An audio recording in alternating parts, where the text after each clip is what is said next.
most people, men and women, make the mistake by not having enough confidence. Really? By They don't have being enough. insecure. Yeah. It's better to rein someone's confidence down a little bit than to have none at all, right? It's like, it's better to have more of it. Yeah. And be like, okay, your ego's getting out of control. Let's take it down a little bit. Yeah. Then, like, I have no confidence at all. Well, the fact that you feel confident about yourself is very seductive in itself. It has an attractive power.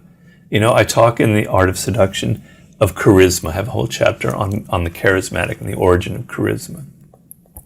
And what I define charisma is, there's a person who has a kind of inner light inside of them. They're so confident that they kind of glow with that confidence, that their words are kind of revealing it, their eyes are glowing, their gestures are glowing, and they're very charismatic. It could be a Malcolm X, it could be a Marilyn Monroe, it could be a John F. Kennedy, it could be a Mick Jagger, whomever, right? We sense this incredible confidence in them, this power, and it's like an inner lantern that just makes everything glow, and we are so attracted to that. That's what charisma is. Why are we attracted to it? Because we envy people who have that kind of confidence. We wish we could have that, and we find it very compelling. We want to know them. We think that some of it perhaps will rub off on us. I know in working with 50 Cent, I wrote a book with him. This guy is very charismatic. Mm-hmm. He's extremely seductive. He's one of those men that I mentioned earlier who's like in that pantheon of great seducers, and I've seen him up front doing his seduction. Mm-hmm. So I know, I speak from experience. And he has this incredible charisma, this insane confidence. It's not in what he says, it's not in his eloquence, it's just in how he carries himself, right? And it could be a little bit cocky sometimes, if we've all seen from him. But man, it is so seductive, and women go crazy over things like that. And men will go crazy over that in women as well. So confidence is extremely important in the realm of seduction. You can almost not go wrong with it. Yes, you can border on being insane and grandiose. Yeah. But the feeling of that person is comfortable and confident and has that kind of inner, force, energy that's coming up from somewhere they don't know is very powerful and very compelling. So, and the lack of confidence is extremely anti-seductive. It is very. It'll probably hurt the relationship. If your partner is always lacking confidence in themselves, it doesn't make you feel attracted to them, right? Right.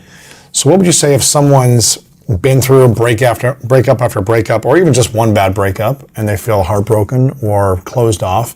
How can they reclaim that confidence? What would you say to that person if they've lost confidence on how to reclaim it themselves? And also, if your partner has lost confidence and you're in a long-term relationship, how can you help someone gain confidence in a relationship? So individually, how do you reclaim it? And then your partner is lacking it. Well, there's several ways to answer that. I mean, seduction is almost like a skill.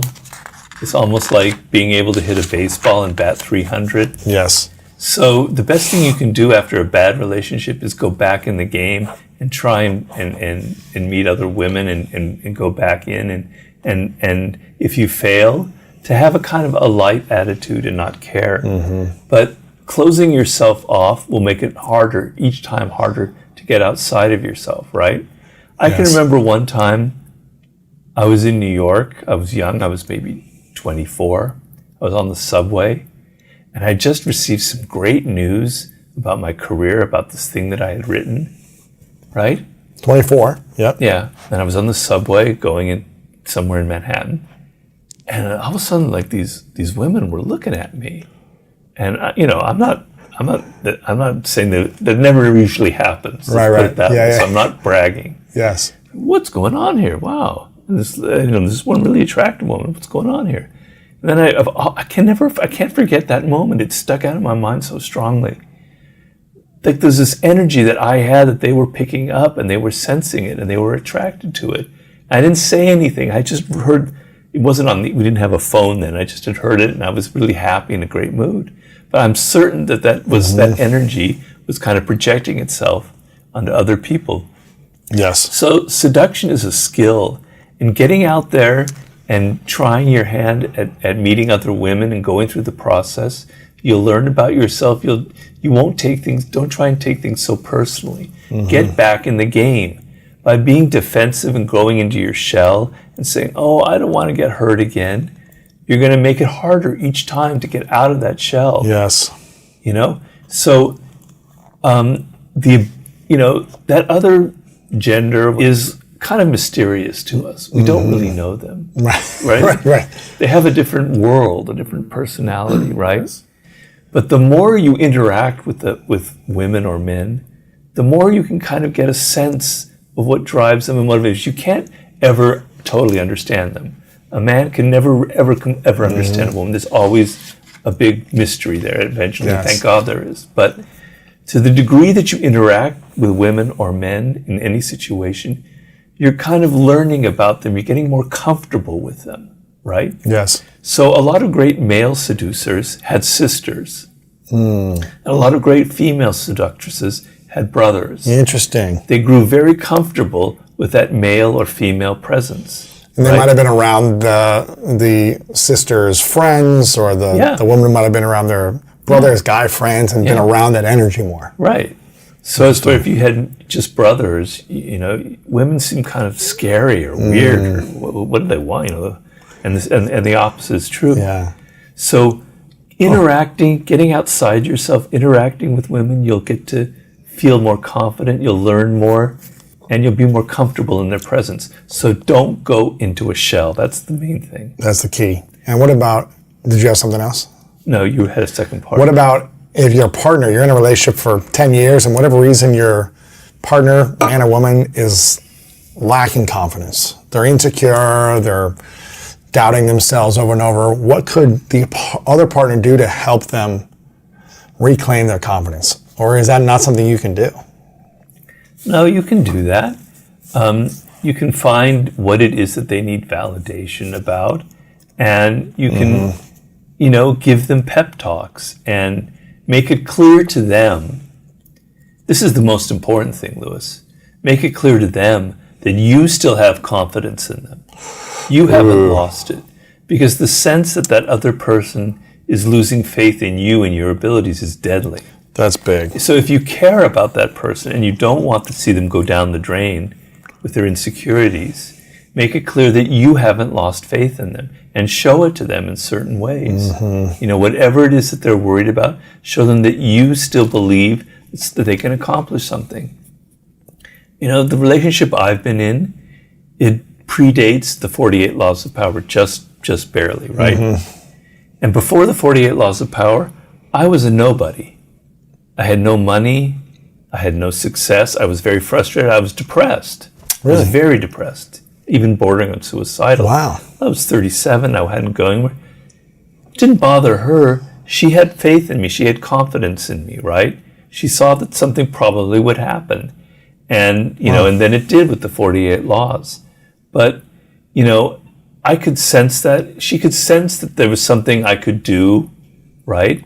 So she kept boosting me about my writing and about my career. So what is it that person is insecure about? Boost them up, make them feel like you haven't lost faith in them. And that will be almost enough in itself. What are a couple skills you wish you would have mastered earlier in life that maybe you've mastered now, or maybe you haven't yet, that you wish you would have? I wish I mastered a 3-point jump shot. Okay. 3-point jump shot. Yeah, two-hand shooter? Yeah. No. I don't know. Because when it came time to write that book, I had learned a lot about researching. Maybe about marketing, because I'm not very good at that, to be honest with you. That's why I rely on people like Ryan Holiday, who know their shit, as opposed to me, who knows nothing. Yeah. So I wish I had been a little smarter about things like that, because I was so much in my head into my books and my research writing that I never really paid attention. Wish I'd been a little more hard-edged that way. Learning about promotion and marketing? Yeah. It's true, because my brother, who's one of the best jazz violinists in the world. Really? Yeah, he's arguably #1 in the world at jazz violin. And he said there's so many talented artists that think they're going to be discovered, like in their basement or something. But you have to learn how to master your art and then how to master the art of selling yourself. Definitely. Because if no one knows who you are, then you're not going to have opportunities. You're not going to be able to monetize your craft, your art, or have, provide a lifestyle for yourself. So, and if no one is aware of your art, then you're doing a disservice to the world by just hiding it for yourself or for a couple friends. A lot of artists have that problem because they think that kind of sullies the what they're producing, and they're afraid of that part of the game. But that's why a lot of artists fail. The ones who are successful know how to play that game of power to some degree. They're not so naive, right? The game of power. What do you mean by that? Well, take the art world, for instance, something Yes. I know fairly well from people who I've known personally. It's a cutthroat industry, right? The number of kids who go to art school is like hundreds of thousands in the United States. The number of artists who can make a living, you can count them on two hands, right? Okay, so what's going on here? Well, it's that it's really, really difficult to make it. And who are these people who make it? They've gotten tough, and they've learned how to market themselves. They've learned how to promote. They learned what sells right now, and they've mastered that aspect of the game. Here in Los Angeles, every other person is an actor or a screenwriter wannabe, right? And they think they've got all the talent in the world, but they're not disciplined. They don't take a day-to-day approach, and they don't know how to sell themselves. I mean, I deal with that all the time. I've dealt consulting with actors who don't know, like in just the audition aspect, they don't know how to present themselves and sell their skills. They think just their natural ability is enough, but it's not. So what skill is that? The art of selling yourself, marketing? Is that just communication skills? Is that understanding human nature on how people think and building them up? Like, what would you say that would be? It's the whole sandwich there. Yeah. It's like it's all of your books combined. Yes, it is. I'm afraid. Seduction, power, mastery, all these things. Yeah. So you have to understand the power game to some degree. You have to understand that there are people who control your business, your industries. They have more power than others. They have egos. They're insecure. If you don't know how to appeal to them, if you don't know how to appeal to their self-interest, they're not going to finance you. They're not going to help you. You have to understand the political game. You have to be able to play to what's going to please them. You have to be able to get rid of your ego sometimes and do things that maybe aren't exactly what you want to do, but is the right career move. You also have to know how to package things. And I talk a lot about that in my books, in the 48 Laws of Power. You have to understand human psychology. People want drama. They want something that stands out. They want something that's strong, that's forceful, that's impactful, right? And you're sitting here writing something that kind of meanders, that sells it kind of in this half-baked way, etc. No, you've got to hit directly. You have to hit people's emotions. We're emotional animals. And that's sort of the key to marketing, is hitting people's emotions, not their intellect, not their ideas, right? I mean, it's the whole thing. You have to understand human nature. You have to understand psychology. You have to understand politics and egos. You got to learn a lot in life just to get, anything that's inside of you out and being semi-successful. Yeah. It's not the craft itself, it's everything else around the craft. Unfortunately, because, Steve Jobs and Wozniak, I forget his first name. Yeah, Steve Wozniak. Wozniak was by far the more brilliant person. He was the most brilliant person with computers of his time in the late 70s, early 80s. Steve Jobs was really very weak when it came to computing and things like that. But look who made it. The person who understood marketing, right? He understood human psychology, marketing, persuasion, the political game, the theatrics of communication. Theatrics, definitely, right? Yes. So talent is important, but it will only get you so far. There are so many talented basketball players just in the United States, but the ones who make it are not always the most talented, but they're the most disciplined of all. Absolutely. I played with so many athletes better than me on teams that weren't disciplined enough or committed enough just to do the extra effort and work to get to the next level. Right. To be on the field, to stay on the field, to get thrown the ball to get the tryouts or whatever was the next level. And I would just say that I had more commitment than a lot of people that were better than me. And I just remember being like, man, there's guys in the pickup games in basketball who were freaks that could have played, but they just didn't lack the discipline and the consistency or the attitude. And so they get kicked off the team because they just had a bad attitude. Right. So we got to learn all these other things for sure. What do you think is the skill that a lot of people master that's actually wasting their time? Never really thought of that.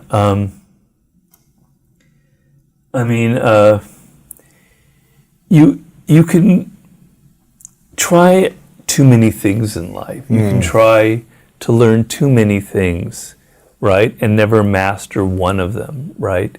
So the temptation in our culture is, with all the access to information, all the things going on in the media, to think that I'm going to start picking up the guitar now, and then I'm also going to learn this, and I'm going to learn that. So people are kind of trying too many different things, and they're not like learning one thing really, really, really well. Yes. And so that's kind of the main fault I see in a lot of people, particularly when they're young, because it's very difficult when there's so many things out there and there's so many temptations. And I think it's a balance of it, because there's a book, I think his name's David Epstein. Do you know David Epstein? He wrote a book called Sports Gene, I think it was called, but he also wrote a book called Range, which talks about all these successful people who actually had a range of skills that later in life, I think I mentioned this before with you, like you had a range of all these skills that maybe you did okay at, but didn't really optimize fully and succeed at, but the range of skills you had created these weird books. Yeah. I mean, these weird, powerful books that were different at the time, that were unique, and if you didn't have that range of trying all these things, maybe you wouldn't have created this unique product at the end. I agree with it, but I there's a little element that I would twist there. Right. So, for instance, I had learned researching skills when I worked in Hollywood and in journalism, and that's actually a skill. Yes. You know, I learned how to work libraries like you had no idea how to work a library, right? And I had done it for years. Oh man, that's a lot of time and energy. Yeah.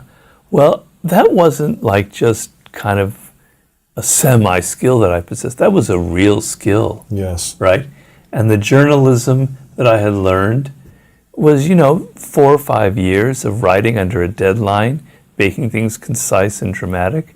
I wasn't wildly successful, but I could say it was a skill. So when I combined everything, and then my knowledge of history, etc., there was definitely a range, and at that range, I totally agree with that writer. Yes.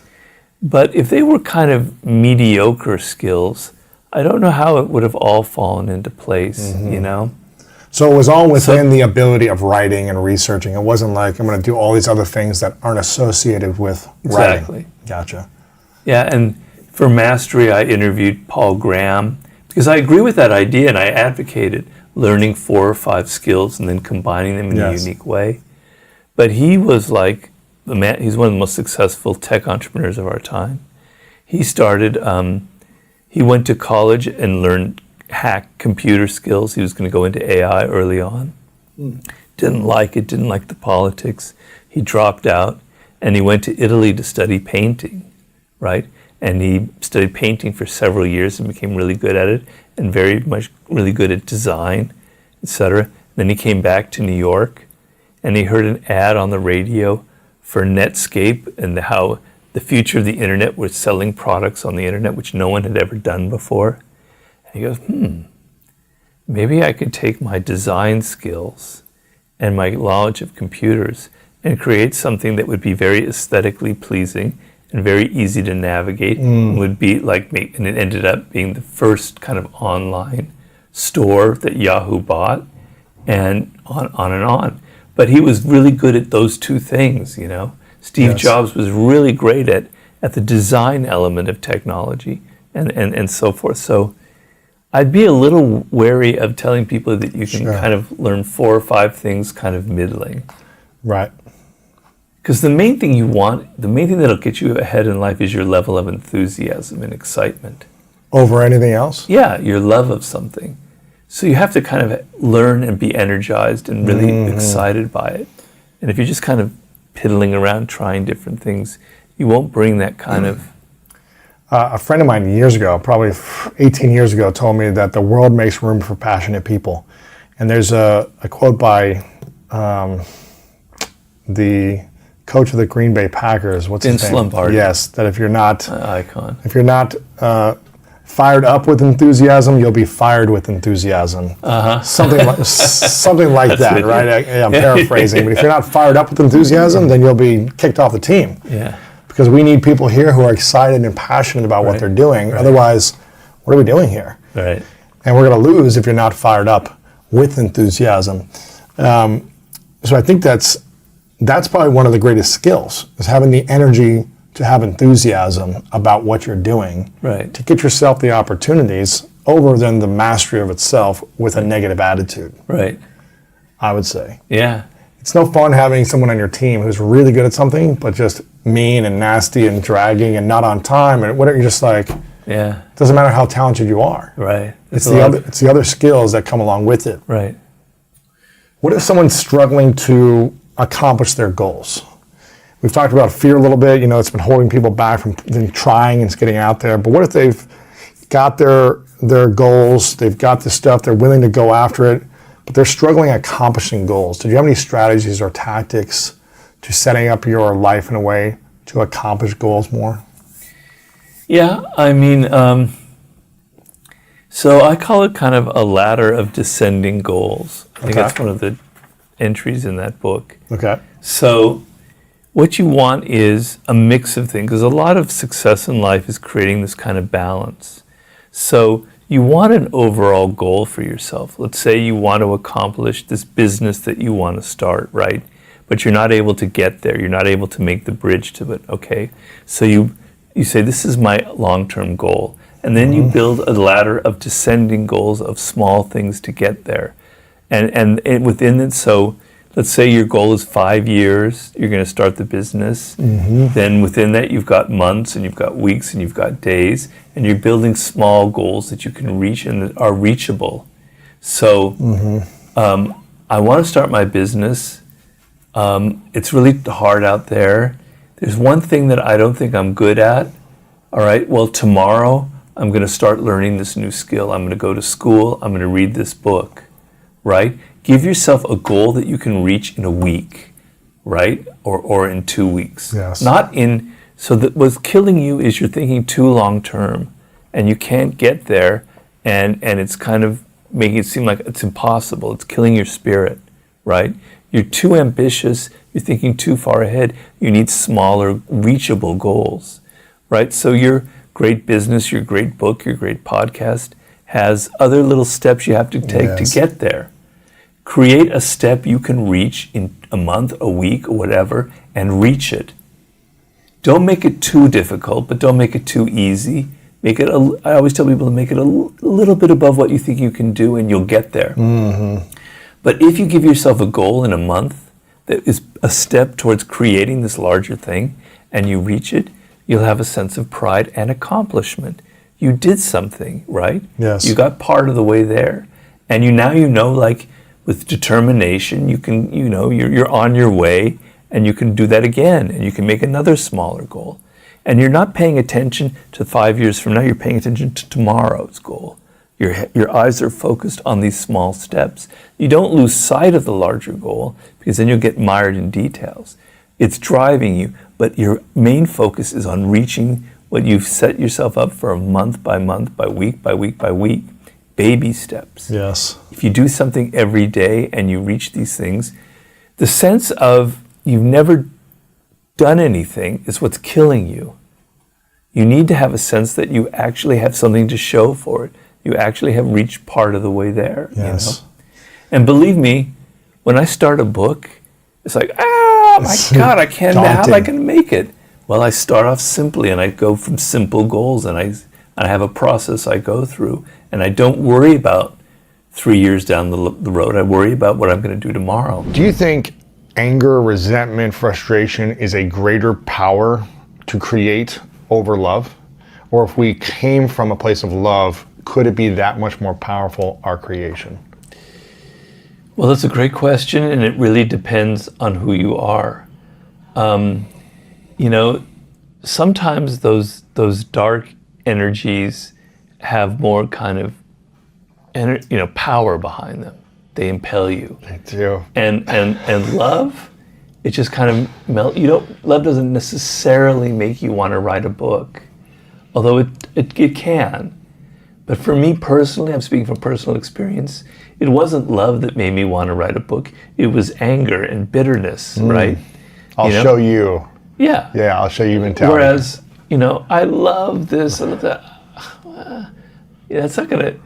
And the reason why that happens is people in our day-to-day life are so repressed. We have to be so politically correct. Yeah. We have to be so pleasant and smiling, etc., that when your work expresses anger or expresses pain, people love it. They're drawn to it because finally someone's expressing what I'm feeling, but no one else is talking about, right? That's powerful, yeah. Yeah. The person that I think a lot about in the dark side is Kobe Bryant, and I was going to talk to him about it if I could have. Because he confessed this. He had a lot of dark energy. He had a lot of anger, and he was so competitive. He wanted to crush you on the basketball court, and he spoke of it in those terms. It wasn't like a friendly little basketball game. This was war. But like Michael Jordan, he channeled this energy into being a good teammate and to just defeating the other team, working as a good player, a colleague with his teammates. But he learned to channel it. Early on, it kind of destroyed him a little bit. Mm-hmm. It kind of ruined his relationship with Shaq in a way. But then he learned that anger, etc., was the source of his power. It's kind of like Star Wars and Jedi type thing, and how you use that dark energy and transform it into something positive. Do you think there's a basketball player or an athlete or someone who could not have dark energy and anger? Could have love. Who could be just like, I'm just grateful for my family, my wife, my kids, like my health, and I'm just gonna go out and channel my gifts to serve, to inspire, because I love the sport. Do you think there's... No. No, you think anger is the way. It's like learning to channel anger and competitiveness and ambition and the desire to win, is a very powerful motivating factor. Very powerful. Maybe if you're an ice skater or in a sport like that where you're working in pairs and something, dancing or you don't maybe want to have that kind of issue. I can get that, but like football or basketball or even baseball, I don't think so. And all the greats that I've studied all have pretty much a very similar profile. And there have been examples of players who don't have that drive, who are more kind of into being friendly and nice and loving, and they don't go nearly as far. I'm afraid to say it. The greatest players, LeBron James, is probably the greatest player now. You're from Cleveland, right? I'm from Columbus, but Ohio. Ohio, it's all we're Ohio, yeah. Are you a Laker fan? I'm a Laker fan now because of LeBron. Okay. I'm a LeBron fan. Okay. Well, me too now. But that guy is driven. Driven. Right? You can see it in his face. He doesn't want to lose. He's not going out there with love in his heart. I mean, he's a very generous person. Mm-hmm. He's a very loving person outside basketball. But on the court, no, I don't think so. He's an animal. Yeah, he's an animal on the court.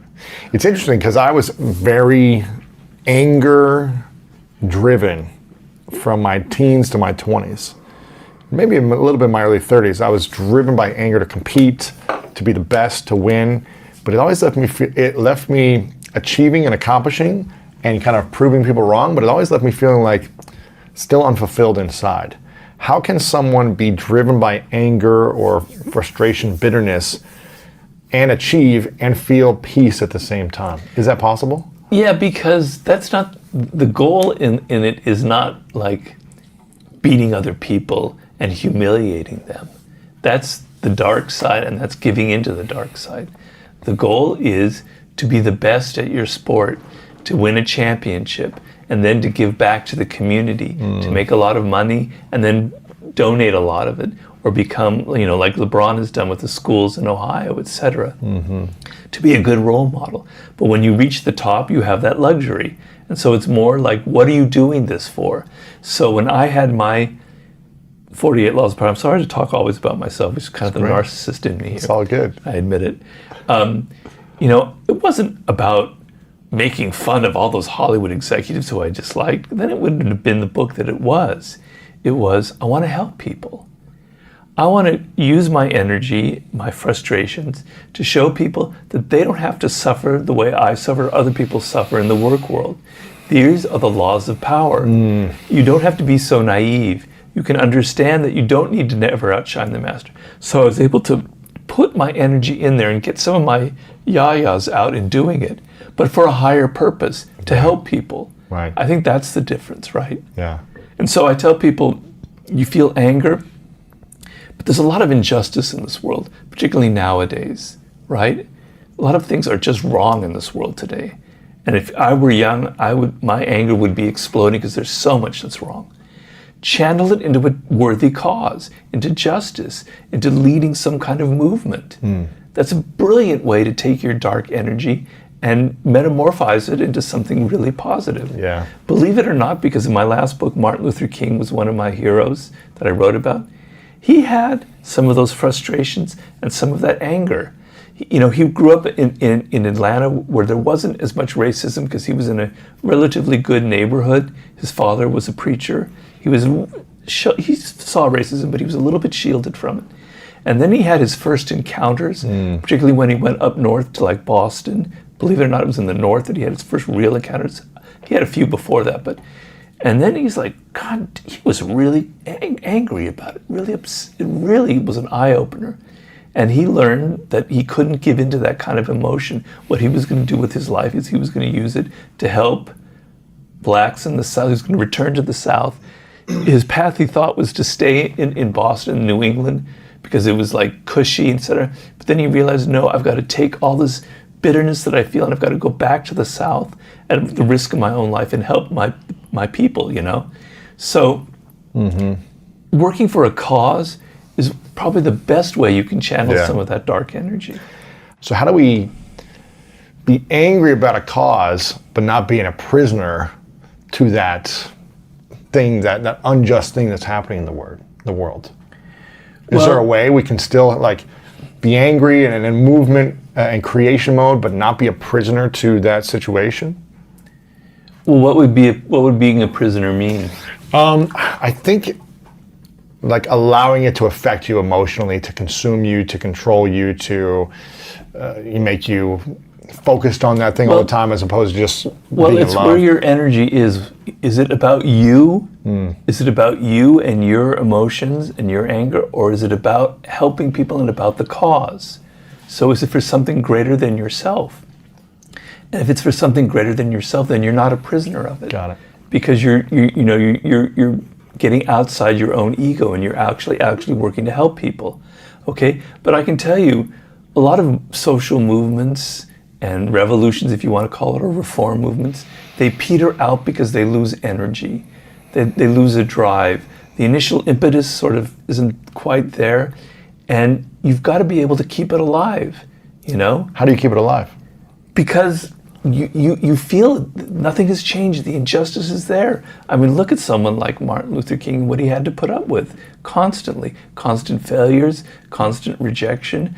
He dealt with so much envy, it was insane. Even people within the movement were constantly belittling and criticizing him. But he kept his eyes focused on the greater prize, the ultimate goal, which is what you want to focus on. But you have to use that energy or it's going to peter out, because life will wear you away. You'll get older, you relax, you don't want to have to spend so much time doing this.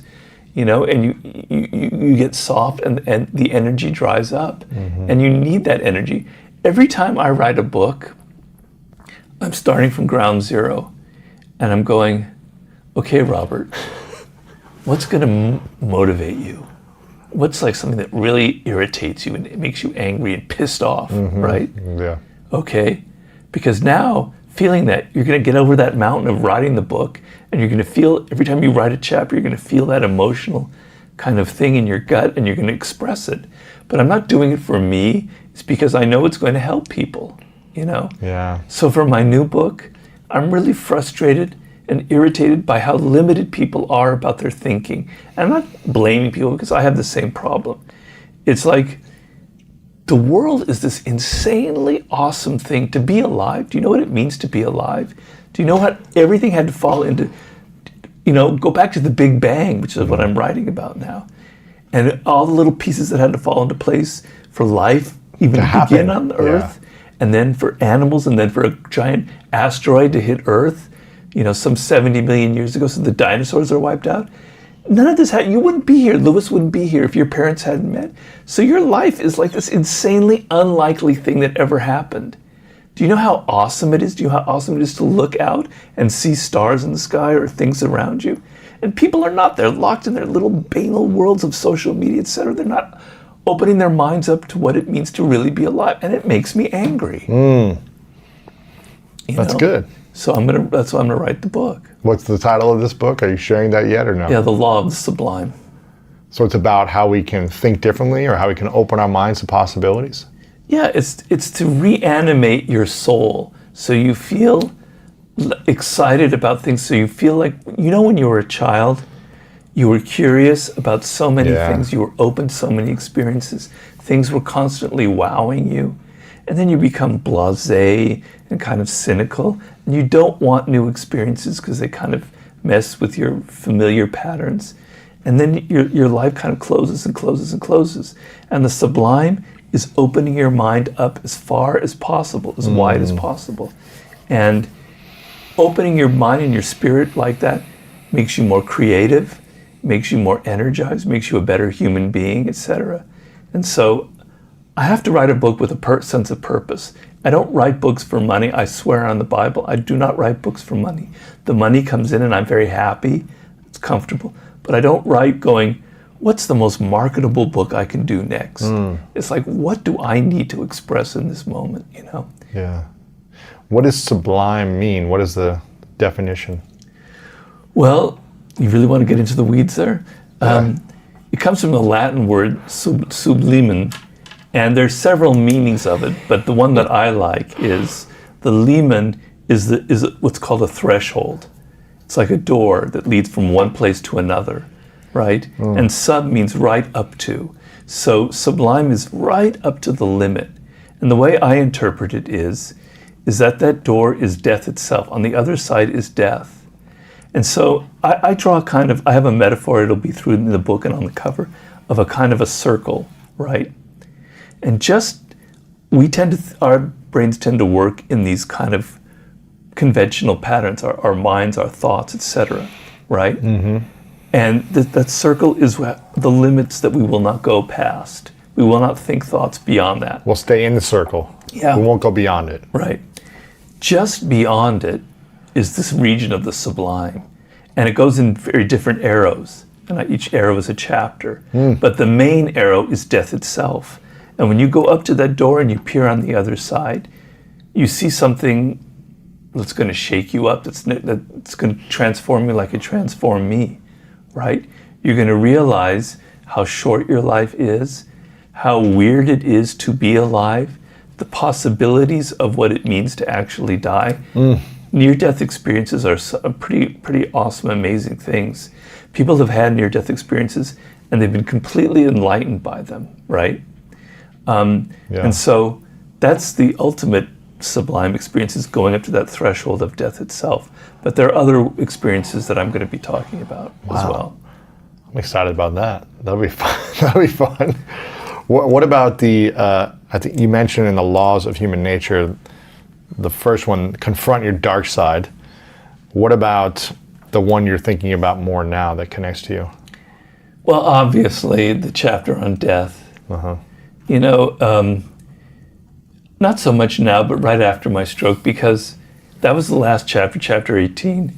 I finished it pretty much in May of 2018, and I poured a lot of energy into it because I kind of think a lot about mortality, etc. And I really thought, and I did research and I put a lot into it. And then 2.5 months later, it happens. After the book came out? After I finished writing it. After you finished writing, the book hadn't come out yet, gotcha. Like, what is the irony there? The gods are somehow like messing with me, right? Yeah. Because the fact that the stroke happened was like a series of chains of events that were pretty unlikely. So it was almost like fated to happen, right? And so I had to reassess. All right, Robert, you wrote that. Is that really true? Is it really true that it alters how we look at other people? Yeah, it does. You were true. But what happened was the chapter was written from an intellectual position, and the experience was not intellectual. It was very real. So when I had my stroke and I was in the hospital in the first days, I had this feeling in my stomach of almost like my bones melting, that they were soft, that the inside of my body was soft. And so I later thought that that is the feeling of death that's still in me, this feeling of softness. So death was no longer an idea. It was in my gut. It was in my viscera. It was a feeling. And so, I had to think about that. And I actually did write that death is a feeling. It's not an idea. But here it was brought to me in an experiential way. Wow.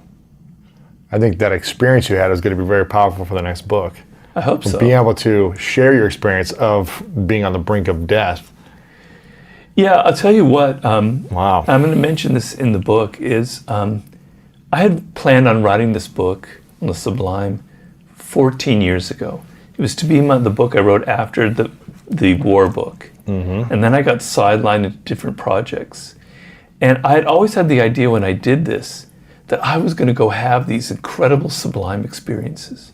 I was going to go travel to Antarctica to experience it.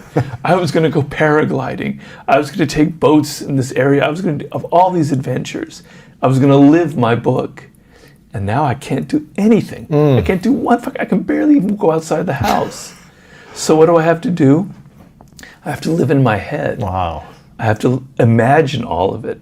And I think it's a very good thing, because if I had been able to just go around and have all these adventures, I'd look like this kind of privileged kid who could just use his money. But the readers are going to say, I can't go to Antarctica, But everyone who's reading the book is going to be in my position, more or less.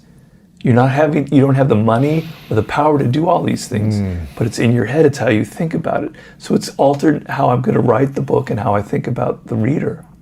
I think imagination has got to be one of the most powerful things we can have, the power of our imagination. What did Einstein say about imagination? Something that's like more powerful than knowledge or something like that. But it's what you're talking about earlier about being able to alchemize something, having an idea that then we can transmute into real life and creation. And I think it's hard to create something meaningful without having a meaningful imagination, which brings you back to being a curious mind from childhood, and being able to express yourself and be curious. Well, I look at it this way. We're all going through a very difficult time now. A lot of people out there are really suffering. The circumstances are very harsh, with their work, etc. And the tendency is that you don't imagine what else it could be, what the future could be, what you could be doing with your life. So the lack of imagination is really holding you back. So the idea that I want to plant in people's brain with my next book and in general is things don't have to be the way they are. Because you're in this situation in the present doesn't mean it has to be that way in 2 months or a year from now. There are other possibilities. Try and imagine a different path for your life in a year, or what that could be like. Try and imagine a different relationship you can be in if you're stuck in something. But don't keep in this small little circle of thought. So imagination is extremely powerful and extremely important, You mentioned Martin Luther King as someone you're really inspired by from the past. Who are the top 2 people that you've researched or written about in any of your books that you really connect with the most as an inspirational leader from the past or a human being? Well, this person is a little bit more on the devilish side, because I have to, not act like I'm this Mother Teresa here. And that would be Machiavelli. Machiavelli was the inspiration for the 48 Laws, somebody I've always loved, because he's such a realist. He explains this is not how life should be, this is how life is. This is how people are. This is what the world is like. And when I was 16 when I first read The Prince, I was like, wow. I didn't really understand the book, but I go, wow, this is powerful. This is really talking to me. This is really saying what it's like with my friends in high school, etc. I could relate to his honesty because so many people are so dishonest. And I love him because he's a man of the Renaissance. People don't understand this about him. He wrote a hardcore book like The Prince, but he also wrote much more intellectual book like The Discourses. He also wrote one of the wickedest plays, comedies ever written in the history of theater. A play so sacrilegious that it shocked everyone at the time, and people still. And it's a very funny play called Mandragola. He was like a poet. He was a great seducer of women, even though he was physically ugly. He was like a really weird guy. He was interesting, and I loved his stories, right? So he'd be one. And the other one would be from Master, was Leonardo da Vinci. I mean, these are from the same period. In fact, they probably crossed each other's path. But da Vinci, you know, he was like not human. He thought on a level that was so superior, that was so almost godlike, that it fascinated me. You know, there's a theme that I have in my new book: people who are so far ahead of their time that it's uncanny. And I have examples in history of this. People who are 1,500 years ahead of their time. How can that be? You know, is it just coincidence or what is it? And I'm fascinated by it. Well, he was doing drawings of military tanks, of flying planes, of, you know, all kinds of elaborate technological devices that some have never even been invented, you know. And where did this come from? He was also like one of the first people in history who observed nature just for itself. He loved like plants and flowers and animals without thinking about God or religion. He was one of the first animal lovers in history. I'm an animal lover, right? I love any kind of animal. You got cats, right? I have cats, but I love dogs. I love cats, horses. right? I have 2 cats now. But I love horses. I love dogs. I love them all. People were so cruel to animals back then. Nobody had pets like that. Yeah, just stray animals, and they Cats just kick were them. just there to kill rats. Wow. You know, etc. He would go in the marketplace in Florence when birds were being sold. He would buy them and open the cage and let them fly away. You know, he had great empathy for other animals, creatures who the church said didn't have a soul, but he believed that animals had souls, and he was the first person really. So I'm obsessed with people like that who are so far ahead of their time. He'd be the second guy. Wow. Is there a woman from the past that you really... Cleopatra. Cleopatra, why? Well, because I wrote a book about seduction. Yeah. And, you know, I'm obviously have a side to me that's very into seduction. I wouldn't have written the book, you know, and in my 20s, I was kind of a player. You know, I know it's hard to believe now, but I was. Yeah. I was a bit of a rake. And so, and Cleopatra was kind of like almost my ideal in a way that when I read about it, I haven't met her, obviously. But she was very smart. She was quite an intellectual. I've always been very attracted to very smart women, right? She was very well read. She had the Library of Alexandria there. She'd read all the Greek classics. She was a lot smarter than the men around her. She was a lot smarter than Mark Antony. I wouldn't say she was smarter than Julius Caesar, but she was his equal. Wow. And she was an insanely good seductress. She was very theatrical. She knew how to create these insane spectacles.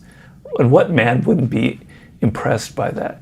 You know, she knew that Mark Antony was like this kind of raging sensualist. So she seduces him by creating this insanely decadent barge that floats down the Nile River with all these weird animals on it and people fanning you with giant things and all gold and everything. You know, Mark Antony goes on a tour of all the cities on the Nile on this barge, and he was totally seduced. She was like constantly putting on this theater. And believe it or not, she supposedly wasn't that beautiful. We don't have any images from her, but description said that she had a bit of a nose, etc. But she had her energy was really interesting. So that would probably be the woman of my choice. What do you think is the greatest skill or a couple skills that any 20 to 30-year-old kind of in their 20s should be learning how to master today, from the skills of psychology, the skills of human nature, the skills of understanding people? Which skill should that be to focus on? The best thing is to be able to get inside the minds of other people. Ooh, there we go. If you develop that skill, the sky's the limit. Nothing will ever stop you, because people are like a mystery. They wear a mask, and you don't have any idea what they're thinking.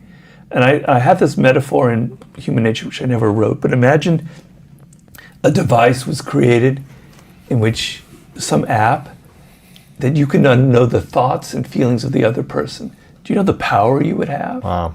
It'd be insane. Okay, I can't give you such an app. I can't invent that. But you can develop half of that power by becoming someone of insane empathy. And it's not easy, and not everybody's born the same way, but it begins with one very simple step. And that is, normally you go around more interested in your own thoughts and ideas. You're thinking about your boss, you're thinking about your girlfriend or boyfriend, you're thinking about this person who said this, that, or the other, and you're locked in your head, and it's like a record, like in the old vinyl days, going around and round and round, the same grooves, right? And even when you're sitting there talking with someone on a date or something, you're thinking about yourself, you're still in there, right? Because you find yourself more interesting than the other person. And it's very human, and I'm not judging it.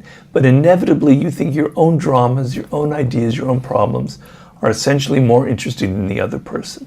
So if that's your starting position, you're naturally going to be more absorbed in yourself. You need to switch it around. And you need to tell yourself, the other person is more interesting than me. Their life, their thoughts, their ideas, it's like an undiscovered world. It's like going to Tahiti or something and visiting another culture. They have experiences you've never had. They have a world that's not your world. It's fascinating. Why do people love movies? They love movies because they get to go inside other people's characters. Yeah. And they get to vicariously live in them. It's voyeurism. You can have that in everyday life if you switch that thing where you're more interested in other people. And so when you listen to them, you're not listening with the idea of, do they like me? Are they thinking about me? What does it have to do with me? I'm sorry using that voice, but it's just blah, blah, blah, blah, blah, kind of a whiny voice. What's it about me, me, me, me? Thinking, just in a Zen way, absorb yourself in their words and their energy, and think about what they're saying. What's the subtext behind them? What's the body language revealing? What is it that motivates them? What is their inner life like? I can't get inside Lewis Howe's thoughts. It's impossible.